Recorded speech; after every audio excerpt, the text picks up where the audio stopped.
Hey everyone, here with a really quick new video to talk about a feature in the game that was not mentioned in the patch notes.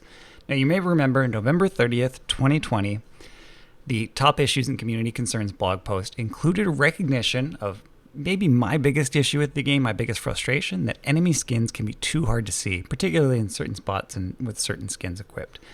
And they said that a fix was coming during year 6. For which I was very excited and assuming, hopefully before the end of year 6. Well, 2 weeks later, December 15th, 2020, a new patch comes out. And you wouldn't know it to look at the patch notes, which have many, many bullets with lots of very, very small and subtle changes. But when you go in the game, that Vigil on 90 corner is freaking glowing. Or to be more precise, he's a glossy white. This is a new mechanic in the game, but is clearly intended to help deal with that issue recognized in the blog post that enemies can be too hard to see. And it is really, really noticeable here on Villa. So let me give you the headline points of how this new feature works. I've gone into a custom, done a lot of testing. First of all, it's distance dependent, and it is map dependent, and it is sort of texture dependent, but it's not really lighting dependent. So first of all, let's get this distance dependent point. Watch here, if we back up, this is on Theme Park. You can see that the effect is not really noticeable at first, starts to kick in at about 10 meters, and then gets pretty strong once you get to 15, 20 meters. Now let's get to the part about it being map dependent. Here we are on Coastline on the left and Villa on the right. You can see that the glowing effect, or the gloss effect, whatever you want to call it, is very noticeable within 10 meters on Villa, but doesn't really start to kick in until well after 10 meters on Coastline.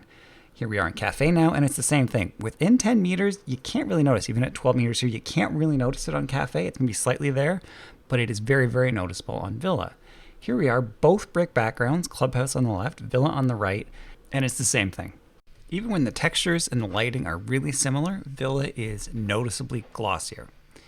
Now looking at New Hereford on the left, Villa on the right. Again, very similar situations, but the effect is noticeable earlier on Villa than it is on New Hereford. Now, here's an interesting question. Is it just Villa that has this extra layer of gloss? Is Villa a special map? And the best answer I can give to that is maybe or maybe not. I think it could be a sliding scale where Villa's just on the high end. So here we have Hereford on the left, Coastline on the right, and I think the gloss is visible slightly earlier on Hereford than it is on Coastline.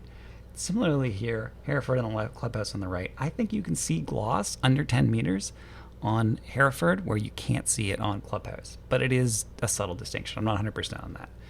So the last point I want to make is that there's some-ish texture dependency, and by texture I mean the color of the uniform, the texture of the uniform versus the texture of the background. And so because this is a white gloss, it's pretty distinctly a white gloss, on a white background it's not quite as noticeable. So I have there the Vigil on the white background, you couldn't really see it. Then Vigil moves now over to the stairs where it's a dark background and it becomes a lot more visible. And then when you have a white uniform on a white background, the effect is even less noticeable. So there's some texture dependency. The gloss is still there, I think the same amount in every situation. It's just that it is more noticeable when there's a contrast between the white gloss and the uniform and the background. So at most noticeable with a dark uniform on a dark background, least noticeable with a light uniform on a light background. And the last point is that I haven't found any lighting dependency. I've done a lot of tests in different maps. I cannot find anything to show you where there would be some effect of dark lighting versus bright lighting, except for what I just talked about in terms of the texture contrast between the uniform and the background. So that's it. Super quick video. This is everything I've been able to figure out. Hopefully at some point Ubisoft will actually mention this change and explain how it's supposed to work. And it wasn't just a mistake that they left in the game, because I actually think this is a fantastic new feature and I really like it. Okay, that's it. Good luck. Have fun.